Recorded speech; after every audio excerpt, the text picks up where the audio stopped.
अस्मद्गुरुभ्यो नमः। श्रीरङ्गसिंहगिरिदेशिकपादसेवा प्राप्ताखिल द्रविडवेदरहस्यजातं श्रीगौतमान्वयजमाश्रितभागधेयं गोपालदेशिकमहं शरणं प्रपद्ये। श्रीमद्गौतमवंशनायकमणेर्गोपालसूरेसुतं तत्पादाम्बुजलब्धयुग्मनिगमान्तार्धं सुशीलं सदा सद्विद्याविनयादिसद्गुणनिधिं स्वाचार्यनिष्ठान्वितं वंदे वैष्णवभूषणं तमनघं श्रीरङ्गरामानुजम्। कौशिकान्वयसञ्जातं वेङ्कटार्यतनूभवं वेदान्ताचार्यसच्शिष्यं उडैवर्लुगुरुं भजे। मत्तொன்றும் வேண்டா மனமே மதிலரங்கர் கற்றினம் வைத்த கயலினைக்கீஷ் உற்ற திருமாலை பாடும் சீர் தொண்டரடிப்பொடி எம்பெருமானை எப்பொழுதும் பேசு। श्रीमत्कृष्ण समाप्पाय नमो यामुनसूनवे यत्कटाक्षैकलक्षाणां सुलभः श्रीधरः सदा। மத்துமோர்தைவமுண்டே மதியிலா மானிடங்காள் உற்றபோதன்றி நீங்கள் ஒருவரென்று உணரமாட்டீர் அற்றுமேல் ஒன்று அறியீர் அவனல்லால் தெய்வமில்லை கற்றினம் மைத்த எந்தை கஜலினை పడిమెన్నీరే। తొండరడిపొడి ఆళ్వార్ తిరువడిగలే శరణం। భాగవతోత్తములందరికీ దాసోహాలు సమర్పించుకుంటూ 9వ పాసురంలో సంసారంలో ఉండేటటువంటి వారందరూ కూడా చక్రవర్తి తిరుమగనారైనటువంటి రామచంద్రుడు మనకి దూరంగా ఉండేటటువంటి వాడు, మనం ఆశ్రయించడానికి సులభుడైనటువంటి వాడు కాదు అని ఒక వంకని చెప్తూ ఉంటే దా కొరతని తీర్చడం కోసం ఆ ఆళ్వార్లు ఈ పాసురంలో రామచంద్రుడు కన్నా కూడా ఎక్కువ సౌలభ్యమే ప్రకాశింపచేసినటువంటి కృష్ణుడు మనకి ఆశ్రయనీయుడుగా ఉండగా ఆయనని విడిచిపెట్టి ఇంకొక దైవం ఆయనను కాదు ఆయనటువంటి దైవము ఇంకొక దైవం లేనే లేదు. ఆ పశువుల్ని చక్కగా మేపినటువంటి ఆ కృష్ణ పరమాత్మ యొక్క పాదముల్నే పట్టుకోండి, ఇంకొక తావు లేదు మనకి అని మట్రుమోర్ దైవం ఉండే, ఆయనను మించి దైవం ఇంకొకరు ఉన్నారా అని లేరు అని సమాధానంగా మనకి కృష్ణ పరమాత్మని ఆశ్రయించండి అని ఈ పాసురంలో మనకి తెలియజేస్తున్నారు. ఆ పాసురంలో మనకి అవనై ఎండ్రు మేల్ సొల్లుగిర కృష్ణనై నిరక్కిరార్. ఎవరిని ఆశ్రయించాలి అంటే అవనల్లాల్ దైవమిల్లే అన్నారు. ఆ అవన్ అంటే ఎవరు అంటే ఇక మీద చెప్పబోయేటటువంటి కృష్ణ పరమాత్మ అని సమాధానం చెప్తున్నారు. అవనై ఎండ్రు నీర్ అరుళిచ్చైగిరవనై ఇన్నానెండ్రు విశేషీర్ నాంగళ్ ఆశ్రయిక్క ఎన్రార్గళ్. మీరు అవనై అని చెప్తే ఎలా అండి ఆళ్వారే, మీరు అవనై అతన్ని ఆశ్రయించండి అని చెప్తే ఎలా తెలుస్తుంది? మా మందబుద్ధి కలిగినటువంటి మా సంసారులందరికీ కూడా ఆయనని ఆశ్రయించండి అని చెప్తే ఎలా తెలుస్తుంది? ఆయన ఎవరో మాకు విశేషీర్, ఆయన ఎవరో మాకు తెలియచేయండి, అప్పుడు వెళ్ళి ఆయనని ఆశ్రయించగలం కదా అని ఈ సంసారంలో ఉండేటటువంటి వారు మళ్ళీ ఆళ్వార్లకి సమాధానం చెప్తూ ఉంటే వారు అడిగినటువంటి ప్రశ్నకి సమాధానంగా ఆళ్వార్లు కట్రినం మైత ఎందై కజలినై పడిమెన్నీరే.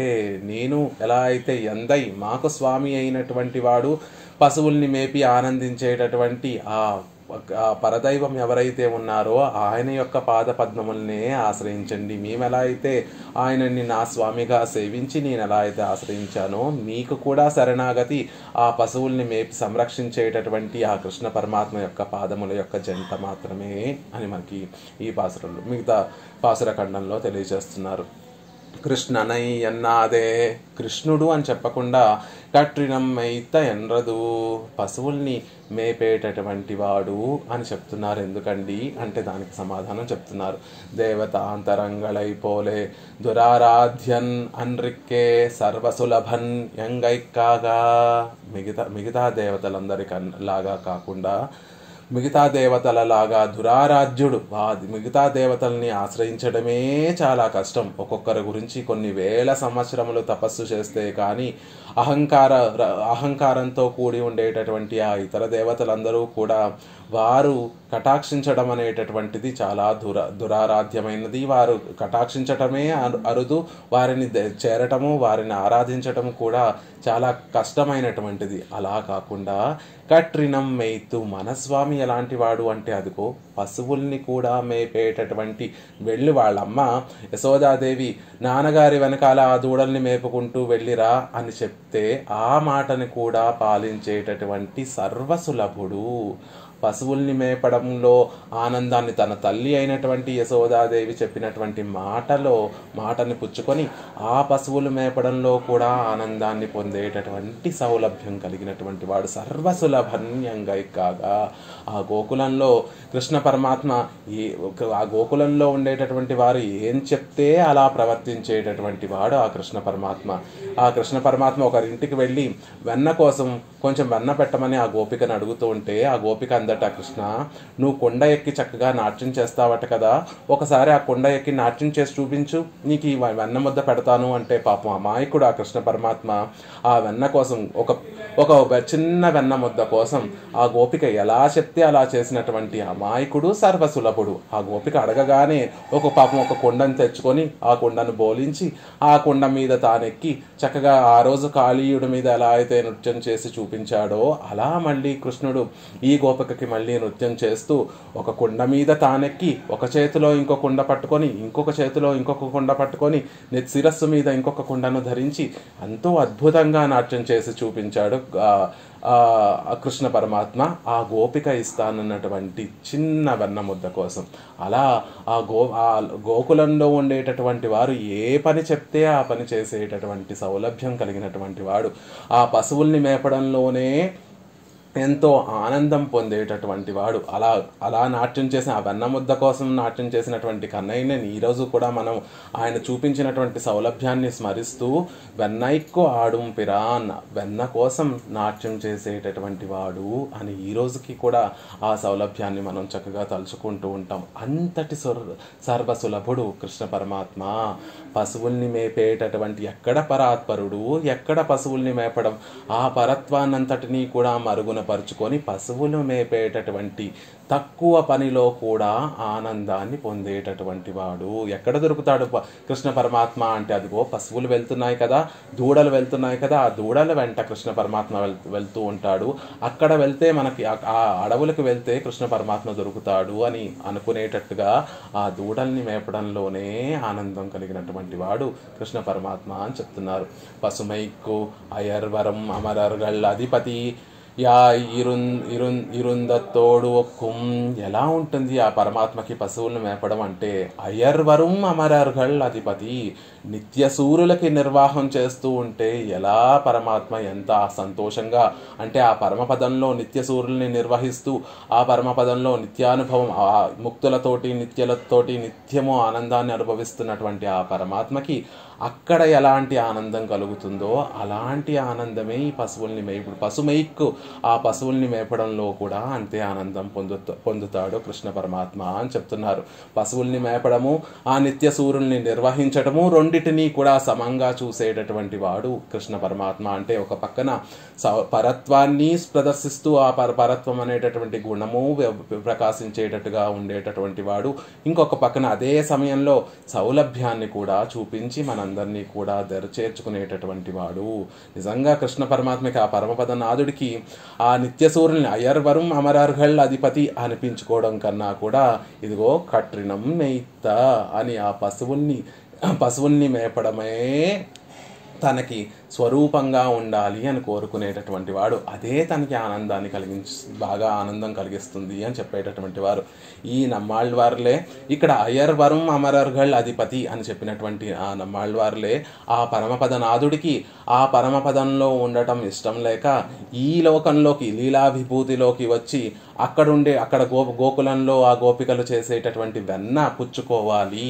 వెన్న ఎలా పుచ్చుకోవాలి, అది కూడా దొంగతనం చేసి వారికి తెలియకుండా వారెంతో ప్రేమతోటి కృష్ణుణ్ణి స్మరిస్తూ చేసేటటువంటి ఆ వెన్న వారికి తెలియకుండా దొంగతనం చేసి పుచ్చుకోవాలి అనేటటువంటి ఒకే ఒక ఉద్దేశంతో ఆ పరమపదంలో ఎప్పుడు అవకాశం దొరుకుతుందా ఈ లీలా విభూతికి వచ్చి కృష్ణుడిగా అవతారం ఎత్తి ఆ వెన్నంతా కూడా పుచ్చేసుకోవాలి అని ఆలోచిస్తూ ఉంటాడట పరమాత్మ. ఎప్పుడు అవకాశం దొరుకుతుంది?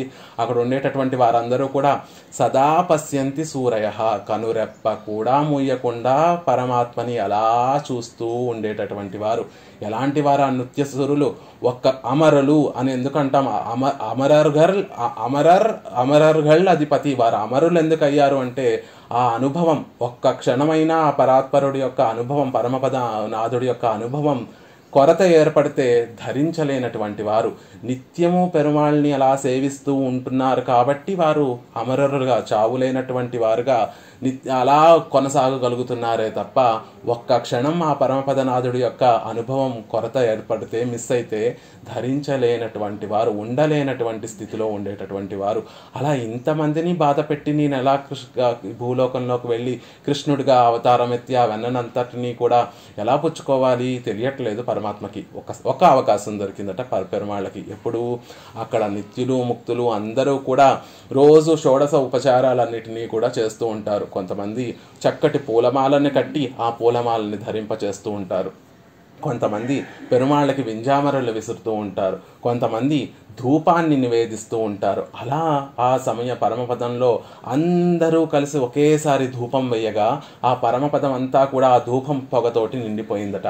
అప్పుడు ఆ ధూపపు పొగలో ఎవరికి ఏమీ కనిపించకుండా ఉండేటటువంటి ఆ స్థితిలో పరమాత్మ అక్కడ మాయమై ఈ లోకంలోకి కృష్ణ పరమాత్మగా అవతరించి గోపికలు చేసినటువంటి ఆ ప్రేమతో చేసినటువంటి ఆ వెన్ననంతటిని కూడా పుచ్చేసుకొని నప్పిన్న పిరాటిని 7 ఎద్దుల్ని భయంకరంగా ఉండేటటువంటి 7 ఎద్దుల్ని తన వశం చేసుకొని నప్పిన్న పిరాటిని పరిణయమాడి మళ్ళీ కృష్ణ ఈ లోకంలో అర్జునుడిని వ్యాజంగా ఉంచుకొని లోకంలోకి భగవద్గీత అనేటటువంటి గొప్ప గీతామృతాన్ని మనకి ప్రసాదించి మళ్ళీ అవతారం చాలించి మళ్ళీ ఆ ధూపం పరమపదంలో ధూపం సద్దుమణిగే సమయానికి మళ్ళీ అక్కడ పరమపదనాథుడుగా అక్కడ వేయించేశాడట పెరుమాళ్ళు. అలా అక్కడ అయర్వరం అమరర్గల్ అధిపతి అని చెప్పుకోవడం కన్నా కూడా పశుమైకే యాయిరుందదు ఒక్కుం, ఆ పశువుల్ని ఇక్కడ సమానం అని చెప్తున్నారు కానీ అయర్వరం అమరర్గల్ అధిపతిగా ఉండడం కన్నా ఆ పశువుల్ని మేపడంలోనే కృష్ణ పరమాత్మకి ఆనందం ఎక్కువగా ఉంటుంది అని చెప్తున్నారు.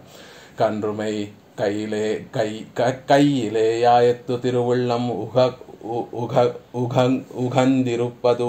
ఎక్కడ ఉంటుంది ఆ పరమాత్మకి ఆనందం అంటే కన్రుమై కైయిలే యాయత్తు, ఆ చిన్న చిన్న దూడల్ని మేపడంలోనే ఆయన తిరువుళ్ళం, ఆయన యొక్క హృదయం ఆనందంతో నిండిపోతుంది. పెద్ద పెద్ద ఆవుల్ని మేపడంలో కృష్ణ పరమాత్మకి ఆనందం ఉండదట. కన్రు అంటే లేతగా ఉండేటటువంటి ఆ దూడల్ని మేపుతుంటేనే కృష్ణ పరమాత్మకి ఆనందంగా ఉంటుంది అంటున్నారు. అంటే ఏమిటండి ఆ దూడల్ని మేపడం అంటే ఏమిటి? అయితే దూడల్ని మేపుకునేటటువంటి వాడు మనని మరి సంరక్షిస్తాడా సంరక్షించడా అంటే మన స్వభావం కూడా ఆ దూడల్లా ఉంటే తప్పక రక్షిస్తాడు. మన అలా ఉండేటటువంటి వారిని రక్షించడంలోనే ఆయనకి ఆనందము. అసలు దూడలుగా ఉండడం అంటే ఏంటి అంటే చెప్తున్నారు.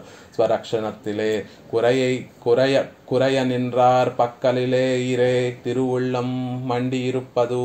ఆయన యొక్క హృదయం ఎవరి పక్కన ఉంటుంది, ఎవరి పక్కన ఆయన యొక్క దయ అనేటటువంటిది ప్రవహిస్తుంది అంటే ఆ దూడలలాగా స్వరక్షణత్తిలే కురయై నిన్రార్ పక్కలిలే ఇరే.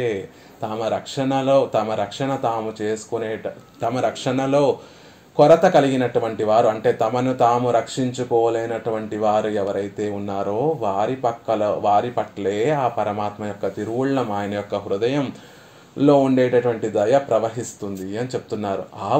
ఆ ఆవులకి ఎలా తినాలో తెలుసు, ఆ గడ్డిని ఎలా తినాలో తెలుసు, ఆ నీటిని ఎలా తాగాలో తెలుసు. కానీ ఈ దూడలకి పాపం అప్పుడే పుట్టినటువంటి ఆ దూడలకి ఆ గడ్డి తినటమూ తెలియదు, ఆ నీరు తాగటమూ తెలియదు. కన్నయ్యే ఆ దూడల్లాగా మోకాళ్ళ మీద తాను కూడా వంగి కూర్చొని ఆ గడ్డిని తన నోటితోటి కొరుకుతూ ఆ దూడలకి గడ్డి ఎలా తినాలో కూడా నేర్పిస్తూ ఉంటాడు.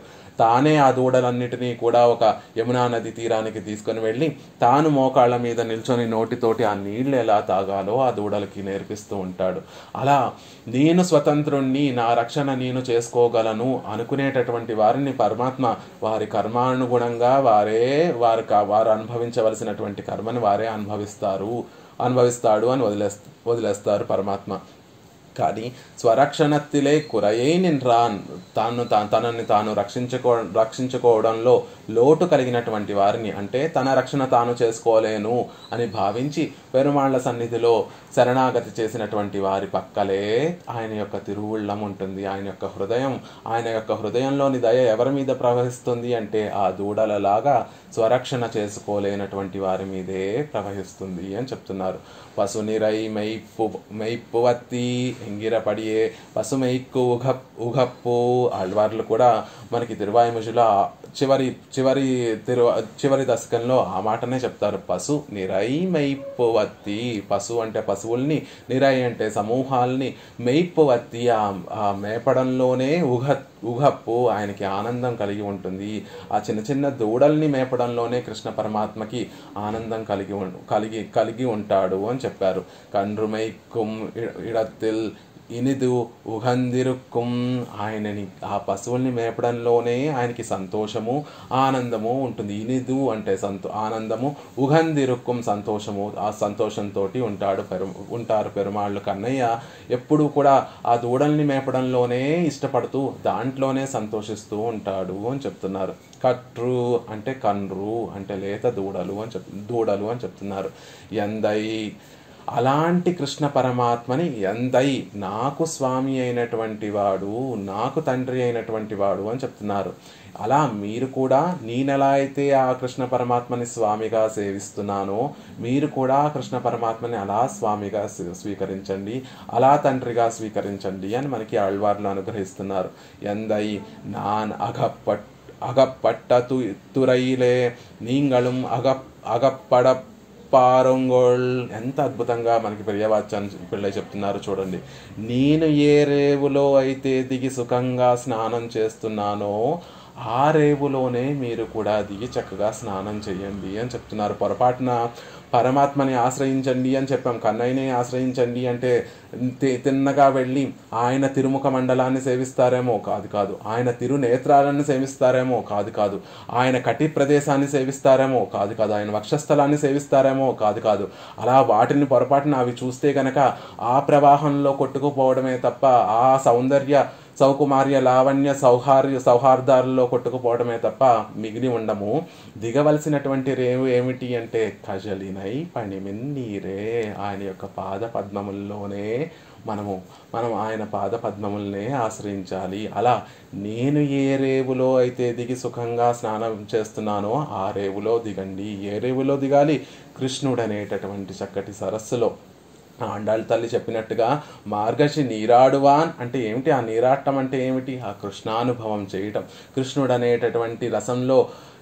అనేటటువంటి సరస్సులో చక్కగా దిగి ఆయన అందాన్ని, ఆయన యొక్క కళ్యాణ గుణాల్ని చక్కగా అవగాహించడమే మనం చేయవలసినటువంటి రేవు అని ఎందై నాకు స్వామి అయినటువంటి నేను ఎలా అయితే ఆ రంగనాథుణ్ణి ఆ కృష్ణ పరమాత్మని ఆశ్రయించానో అంటే ఆయన పాదపద్మముల్ని చేరి ఆయనని చక్కగా సేవిస్తున్నానో అలా మీరు కూడా సేవించండి అని చెప్తున్నారు. కజలినై పణిమిన్నీరే అంటే అచ్చయ్యలుక్కుతో తోత్త గుణైర్దాస్యముపాగత ఎంగిరపడియే నానవంతిరువడిగళిలే విజందేన్. ఎలా అచ్చయ్యులుక్కు తోత ఆయన చేసేటటువంటి ఆశ్చర్యకరమైనటువంటి ఆ చేష్టితాలన్నిటినీ కూడా చూసి అంటున్నారు. ఆయన చేసినటువంటి నవనీత చౌర్యము, ఆయన చేసినటువంటి ఆ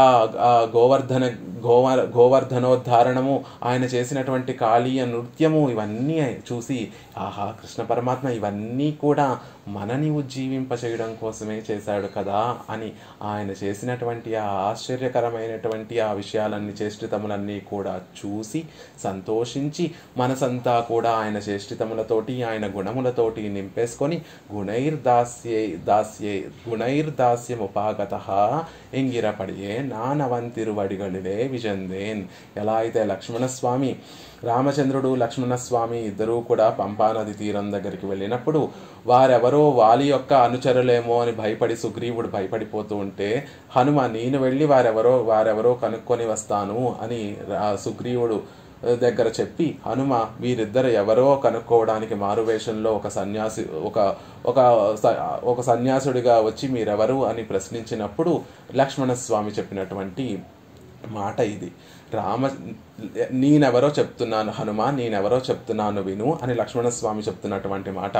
రామచంద్రుడు నన్ను తమ్ముడిగా భావిస్తూ ఉంటాడు, కానీ నేను ఆయన గుణాలను చూసి గుణైర్దాస్యముపాగత, ఆయన గుణాలను సేవించి ఆయన గుణాలను పరిపూర్ణంగా అనుభవించి ఆయనకి దాసుడుగా ఉండేటటువంటి వాడిని.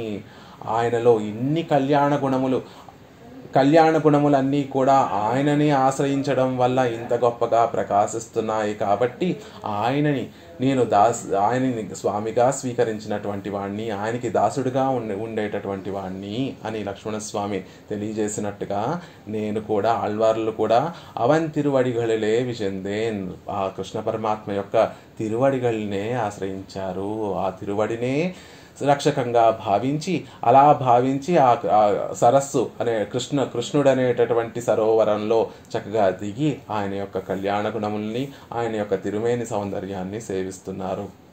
కజల్ ఇనై అంటే స్పృహణీయమైనటువంటి పాదముల జంటని ఆశ్రయించారు. ఇనై అంటే స్పృహణీయమైనటువంటి కోరుకోదగినటువంటివి, అలాంటి పాదముల జంటనే ఆశ్రయించారు అని చెప్తున్నారు. నీంగళం అప్పడియే ఆశ్రయంగోళ్, మీరందరూ కూడా ఈ విధంగానే ఆశ్రయించండి అని చెప్తున్నారు ఆళ్వార్లు మిగతా వారందరికీ కూడా.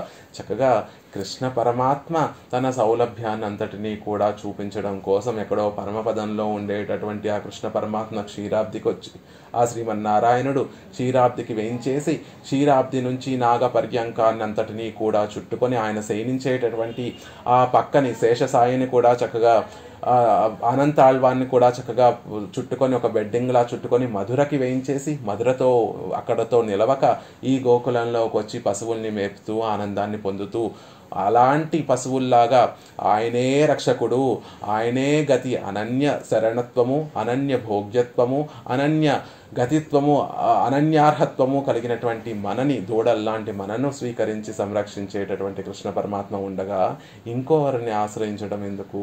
అవనల్లాల్ దైవమిల్లై, అలాంటి కృష్ణ పరమాత్మ కాక ఇంకొక దైవం అనేటటువంటి వాడు లేడు. కాబట్టి నీంగళం అప్పడియే ఆశ్రయంగోళ్, మీరందరూ కూడా ఆ కృష్ణ పరమాత్మ యొక్క పాద పద్మములనే ఆశ్రయించండి అని చెప్తున్నారు. తాన్ సిరియనాన్ నిండ్ర నిలయిలే తన్నై ఆశ్రయిత్తారై పొరుపిక్కమవనై ఆశ్రయంగోళ్, తాను చిన్నవాడిగా ఉన్నప్పటికీ, అంటే తాను సౌలభ్యాన్ని చక్కగా ప్రదర్శిస్తున్నప్పటికీ కూడా, తన పరత్వాన్నంతటినీ కూడా మరుగున పరుచుకొని తాను సౌలభ్యాన్ని ప్రదర్శిస్తున్నప్పటికీ కూడా తనని ఆశ్రయించిన వారిని తక్కువ చేయకుండా వారిని గొప్పగా ఉంచేటటువంటి వాడినే మనం ఆశ్రయించాలి. ఇది పెరుమాళ్ళకి మిగతా దేవతలకి ఉండేటటువంటి తేడా. అవనల్లాల్ దైవమిల్లై అని చెప్పారు కదా, ఆ కృష్ణ పరమాత్మకి మిగతా దేవతలకి ఉండేటటువంటి తేడా ఏమిటి అంటే, తాను చిన్నవాడిగా ఉన్నప్పటికీ కూడా తనని ఆశ్రయించినటువంటి వారిని ఎప్పుడూ కూడా వారిని చిన్నగా చేసేటటువంటి ప్రయత్నం ఎప్పుడూ చేయడు. వారిని గొప్పగా ఉంచాలి అనేటటువంటి కృషి చేసేటటువంటి కృష్ణ పరమాత్మని మనం ఆశ్రయించాలి, అనేటటువంటి శ్రీమన్నారాయణుణ్ణి మనం ఆశ్రయించాలి అని చెప్తున్నారు. దీనికి అనేక ఉదాహరణలు ఉన్నాయి. ఇంద్రుడు తన సామ్రాజ్యాన్నంతటినీ త్రైలోక్య సామ్రాజ్యాన్నంతటినీ కూడా పోగొట్టుకున్నప్పుడు పెరుమాళ్ళని ప్రార్థిస్తే ఇంద్రుడు తనని ప్రార్థించినటువంటి ఇంద్రుణ్ణి గొప్ప స్థానంలో మళ్ళీ నిలబెట్టడం కోసం తాను చిన్నవాడిగా మారిపోయి వామనుడిగా మారిపోయి యాచించడానికి కూడా సిద్ధపడి బలిచక్రవర్తి దగ్గరికి యాచకుడికి వెళ్ళాడే. తాన్ సిరియనాయ్ నింద్ర నిలయిలే, తాను చిన్నవాడైనప్పటికీ కూడా ఇంద్రుణ్ణి గొప్పవాడిగా ఉంచడానికి, మళ్ళీ ఇంద్రుడికి ఆ త్రైలోక్య సామ్రాజ్యాన్ని ఇవ్వడం కోసం తాను చిన్నవాడైనప్పటికీ కూడా తనని ఆశ్రయించినటువంటి ఇంద్రుణ్ణి గొప్ప స్థానంలో ఉంచినటువంటి వాడు కృష్ణ పరమాత్మ అని చెప్తున్నారు. ఆ ఇంద్రుడే తనని తాను మర్చిపోయి 7 అహోరాత్రములు రాళ్లవాన కురిపిస్తే తనను శిక్షించకుండా తన తప్పు తానే తెలుసుకుంటాడులే అని భావించి ఆ రాళ్లవానకి రాళ్లతోనే నేను ఎదురు చెప్తాను అని గోవర్ధనగిరి ఎత్తి అక్కడ ఉన్నటువంటి గోపికలందరినీ ఆ గోకులంలో ఉండేటటువంటి వారందరినీ కూడా సంరక్షించి ఇంద్రుణ్ణి శిక్షించకుండా సహించినటువంటి ఆ పెరుమాళ్ళ యొక్క స్వభావాన్ని చెప్తున్నారు. తాను సిరియనా నిండ్రా, తాను సౌలభ్యాన్ని పరిపూర్ణంగా ప్రకాశిస్తున్నప్పటికీ కూడా తనని ఆశ్రయించను కూడా ఆశ్రయించలేదు ఇంద్రుడు. పైపెచ్చు కృష్ణ పరమాత్మకే అపాయం తలపెట్టాలని చూసినటువంటి ఇంద్రుణ్ణి కూడా ఒక గొప్ప స్థితిలో ఆయన అలాగే ఉంచడానికి కృషి చేసినటువంటి ఆ పెరుమాళ్ళని కదా ఆశ్రయించాలి. అది కదా ఇతర దేవతలకి కృష్ణ పరమాత్మకి అంటే శ్రీమన్నారాయణుడికి ఉండేటటువంటి వాసి అంటే వైలక్షణ్యము అని తెలియజేస్తున్నారు. చతుర్ముఖ బ్రహ్మ, అన్నీ తెలిసినటువంటి చతుర్ముఖ బ్రహ్మ కృష్ణుడు ఒక సామాన్యుడని తలచి కృష్ణుడినే పరీక్షించాలని ఆ గోకులంలో ఉండేటటువంటి ఆ బాలురులందరినీ, ఆ ఆవులన్నిటినీ కూడా మాయం చేసి తన ఒక వేరే లోకంలో ఉంచేస్తే ఆ బ్రహ్మదేవుడికి కొరత ఏమీ ఏర్పడకుండా తానే ఆ గోప బాలురుగా, తానే అక్కడ ఉండేటటువంటి అన్ని ఆవులుగా మారి సంవత్సర కాలం పాటు అక్కడ గోకులంలో ఎటువంటి మార్పు లేకుండా చక్కగా ఉండేటటువంటిగా కృష్ణ పరమాత్మ తన సౌలభ్యాన్ని చూపించాడే. తిరిగి ఆ బ్రహ్మదేవుడికి ఎటువంటి దండన విధించకుండా ఒక గుణపాఠాన్ని నేర్పాడే. ఆ కృష్ణ పరమాత్మని మనం ఆశ్రయించాలి. తాన్ సిరియన నిండ్ర నిలయిలే తన్నై ఆశ్రయిస్తారే పొరుప్పిరుక్కుమవనే ఆశ్రయంగోళ్. అలా తాను చిన్నవాడిగా ఉన్నప్పటికీ, చిన్నవాడిగా అంటే సౌలభ్యాన్ని చక్కగా ప్రదర్శిస్తున్నప్పటికీ కూడా తనని ఆశ్రయించినటువంటి వారిని గొప్ప స్థానంలో ఉంచాలని కోరుకునేటటువంటి వాడు. ఆ ఇతర దేవతలు ఎలాంటి వారు అంటే దానికి ఒక ఉదాహరణ కింద మనకి విశదీకరిస్తున్నారు. యయాతి ఇంద్రనోడొక్క ఏకాసనత్తిలే ఇరుందవళవిలే. యయాతి అనేటటువంటి మహారాజు ఈ లోకంలో అనేక పుణ్యకార్యములు చేసినందువల్ల, చక్కగా ధర్మబద్ధంగా తన రాజ్యాన్ని పరిపాలించినందువల్ల తన శరీరం విడిచిపెట్టిన తర్వాత ఇంద్రలోకానికి వెళ్ళి ఇంద్రుడితో పాటు ఆ ఇంద్ర వైభవాన్ని అనుభవించేటటువంటి అవకాశం ఒకటి కలిగింది యయాతి చేసుకున్నటువంటి పుణ్యం వల్ల. అతనికి కలిగినటువంటి ఆ పుణ్యం వల్ల ఇంద్రుడితో సమానంగా ఇంద్రుడు కూర్చున్నటువంటి ఆసనంలో తాను కూడా కూర్చొని ఇంద్ర వైభవాన్ని అనుభవించేటటువంటి ఒక అవకాశం దొరికింది. యయాతి ఇంద్రనోడొక్క ఏకాసనత్తిలే ఇరుందవళవిలే. వాళ్ళిద్దరూ కూడా ఒకే ఆసనం మీద కూర్చొని ఉన్నటువంటి సమయంలో ఇంద్రుడు ఎలా అయినా తాను ఎప్పుడూ కూడా ఇంద్రుడు ఎంత దేవుడైనా కూడా దేవతల్లో అగ్రగణ్యుడైనప్పటికీ కూడా తాను ఎప్పుడూ కూడా అహంకారంతో ఉండేటటువంటి వాడు. ఆ ఇంద్ర పదవి అనేటటువంటిది ఇంకోళ్ళకి కలగకుండా చూడాలనుకునేటటువంటి వాడు. ఆ ఇంద్రభోగములన్నీ కూడా ఇతరులకి చేజారిపోకూడదు అనేటటువంటి ఆలోచన కలిగినటువంటి వాడు. అలా ఇంద్రుడు ఆ యయాతి వచ్చి తన పక్కన సమంగా కూర్చోవడం సహించలేనటువంటి ఆ ఇంద్రుడు, ఆ ఎంతో అసూయ కలిగినటువంటి ఆ ఇంద్రుడు ఎలా అయినా ఈ యయాతిని మళ్ళీ ఈ ఆసనంలోంచి వెళ్ళిపోగొట్టాలి, ఇంద్రలోకం నుంచి మళ్ళీ అతన్ని పంపించేయాలి, పడగొట్టేయాలి అనేటటువంటి ఆలోచనతోటి ఒక ప్రశ్న వేశాడట. కర్మభూమిల్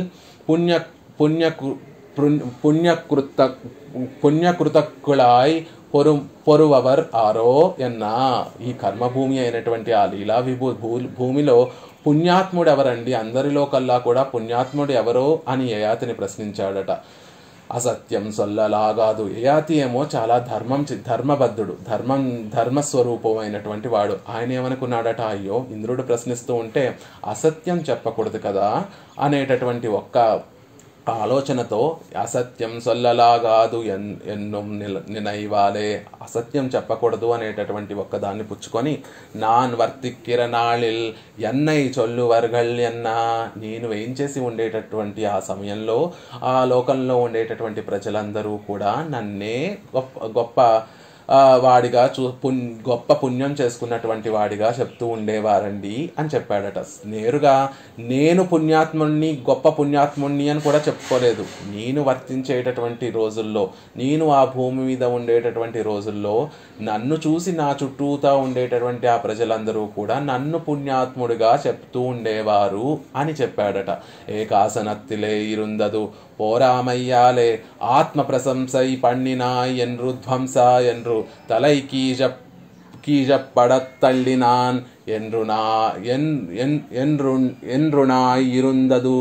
అప్పుడు వెంటనే దొరికింది ఒక ఉపాయం, ఒక అవకాశం దొరికింది అని వెంటనే ఇంద్రుడు ఎలా అయినా అతన్ని మళ్ళీ ఆ ఇంద్రలోకం నుంచి పంపించేయాలి, స్వర్గం నుంచి పంపించేయాలని అవకాశం కోసం ఎదురు చూసేటటువంటి ఆ ఇంద్రుడు ఏమని చెప్తున్నాడు?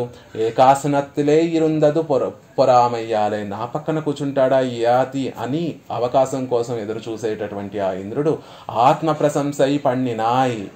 ఎప్పుడూ కూడా ఆత్మ ప్రశంస చేసుకోకూడదు. అలాంటి నువ్వు ఆత్మ ప్రశంస నలుగురు ముందు ఎంతో గొప్పవారు వేయించేసి ఉండేటటువంటి ఈ సభలో ఆత్మ ప్రశంస చేసుకుంటావా? నిన్ను నువ్వు గొప్పవాడిగా చెప్పుకుంటావా అని చెప్పి ధ్వంస, కిందకి పడిపో అని అక్కడి నుంచి ఆ సింహాసనం మీద నుంచి తోసేశాడట. ఆ కిందకి పడిపోవడం కూడా ఎలా తోసేశాడు అంటే తలైకి పడతల్లినాన్.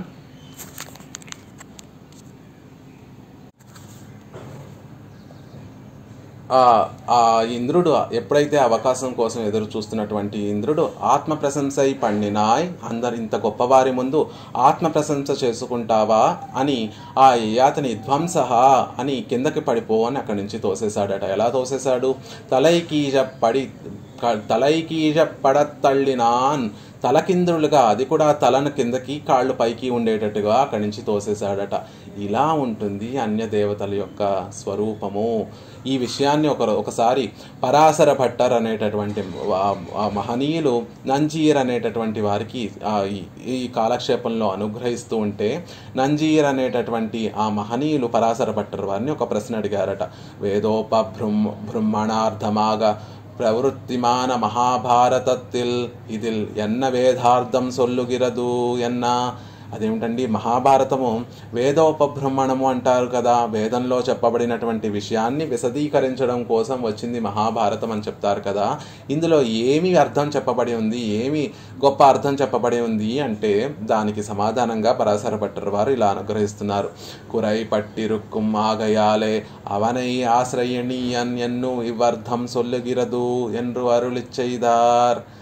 తన ఒడిలో కూర్చోపెట్టుకునేటటువంటి పెరుమాళ్ళనే ఆశ్రయించాలి అనేటటువంటి అర్థాన్ని చెప్తోంది ఈ వృత్తాంతము అని చెప్పారట. ఏమిటి తన ఒడిలో కూర్చోపెట్టుకునేటటువంటి పెరుమాళ్ళని ఆశ్రయించాలి అని చెప్తున్నారు అంటే, ఇంద్రుడు అహంకారం కలిగినటువంటి వాడు, తన ఇంద్ర వైభవం పట్ల మమకారం కలిగినటువంటి వాడు. అలా ఇతర దేవతల్ని ఆశ్రయించినప్పుడు వారు తనతో సమానంగా ఉండడం సహించలేనటువంటి వారు. తనతో సమానంగా ఎవరైనా ఉంటున్నాడు అంటే ఆ సమానత్వాన్ని దాన్ని చూసి సహించలేనటువంటి వారు ఇతర దేవతలు. అలా తన పక్కన కూర్చోవడమే ఓర్వలేనటువంటి ఇంద్రుడు ఈ వృత్తాంతంలో ఏం తెలియజేస్తుంది? ఏటి తనతో సమానమైనటువంటి ఆసనంలో కూర్చోవాలి అని అనుకుంటూ ఉంటే తన పక్కన కూర్చోనివ్వకుండా తోసేసినటువంటి ఇంద్రుడిని అన్య దేవతల్ని ఇంద్రుడు అని చెప్పడం ద్వారా కేవలం ఇంద్రుడనే కాదు, అన్య దేవతలందరినీ కూడా కలిపి చెప్పినట్టు. అలా అన్య దేవతల్ని ఆశ్రయిస్తామా, లేకపోతే ఈ కర్మలో సంసారంలో ఉన్నటువంటి జీవుడు పరమాత్మ కటాక్షం చేత ఆయన కృషి చేస్తే ఈ సంసారంలోంచి వెలువడి ఈ సంసారంలోంచి చిక్కుకున్నటువంటి వాడి సంసారంలోంచి బయటికి వచ్చి ఆ విరజా నది దాటి అక్కడ ఉన్నటువంటి ఆతివాహకులందరి చేత సన్మానింపబడి అంత వైభవంగా తనకి దగ్గరికి తీసుకొచ్చినటువంటి ఆ జీవుణ్ణి ఎంతో ప్రేమతోటి తన చేయి అందించి తన కాలు మీద కాలు వేయించి తన తొడలో కూర్చోపెట్టుకొని ఇన్ని రోజులు ఎక్కడికి వెళ్ళిపోయావయ్యా అని ఆ జీవుడు, ఎవరు నీవు, ఇన్ని రోజులు ఇక్కడ ఎంత దూరంలో వెళ్ళిపోయావు, ఇన్ని రోజులకి నువ్వు తిరిగి రావాలని, ఈ పరమపదానికి నా దగ్గరికి రావాలని నీకు అనిపించిందా అని మనం పడినట్టు ఇన్ని కోట్ల జన్మలలో పడినటువంటి శ్రమనంతటిని కూడా పోయేటట్టుగా మనని మాత్రమే చూస్తూ నిత్యులు ముక్తులు అందరూ కూడా చుట్టూతా కైంకర్యం చేస్తూ ఉన్నా కూడా ఆ కటాక్షమును ఆయనకు ఉండేటటువంటి ఆ తిరునేత్రమును మన మీదే నిలిపి మనని ప్రశంసిస్తూ మనని పొగుడుతూ నాకింత ఉపకారం చేశావు అని, నిజానికి ఆయన కృషి చేసి ఆయన మనం పొంది నాకింత ఉపకారం, ఈ రోజుకైనా ఇక్కడికి వచ్చి నాకింత ఉపకారం చేశావు అని అని మనని ఓదార్చి మనని చక్కటి ఆ తిరువాక్కులతోటి శ్రీ సూక్తులతోటి మనని ఆనందింపచేసేటటువంటి ఆ పరమపదనాథుణ్ణి మనం ఆశ్రయిస్తామా? మీరే తెలుసుకోండి. కురై పట్టిరుక్కుం ఆగయ్యాలే అవనై ఆశ్రయేణన్ ఎన్ను అర్థం సొల్లుగిరదు. అలా తన పక్కన కూర్చుంటేనే ఇష్టపడక ఎప్పుడు ఎలా గెంటేయాలి అని చూసేటటువంటి అన్య దేవతల్ని మీరు ఆశ్రయిస్తారా? తన ప్రయత్నం చేసి తాను పొందినటువంటి వస్తువు తనను చేరుకున్న తర్వాత ఆ వస్తువుని, ఆత్మ వస్తువుని, ఆ జీవుణ్ణి తన ఒడిలో కూర్చోపెట్టుకొని ఆ జీవుడి యొక్క శ్రమంతా పోయేటట్టుగా ఈ రోజుకైనా నా దగ్గరికి వచ్చి నాకు ఆనందాన్ని కలగజేశావు, ఎంత ఉపకారం చేశావు అని సంతోషపడేటటువంటి ఆ శ్రీమన్నారాయణ్ణి ఆశ్రయిస్తారా? మీరే తెలుసుకోండి అని ఈ పాసురంలో మనకి ఆళ్వార్లు అనుగ్రహిస్తున్నారు. అందుకే అవనల్లాల్ దైవమిల్లై, ఆ శ్రీమన్నారాయణుడు కృష్ణ పరమాత్మ తప్ప వేరొక దైవం ఉందా అని మనకి ప్రశ్నిస్తున్నారు.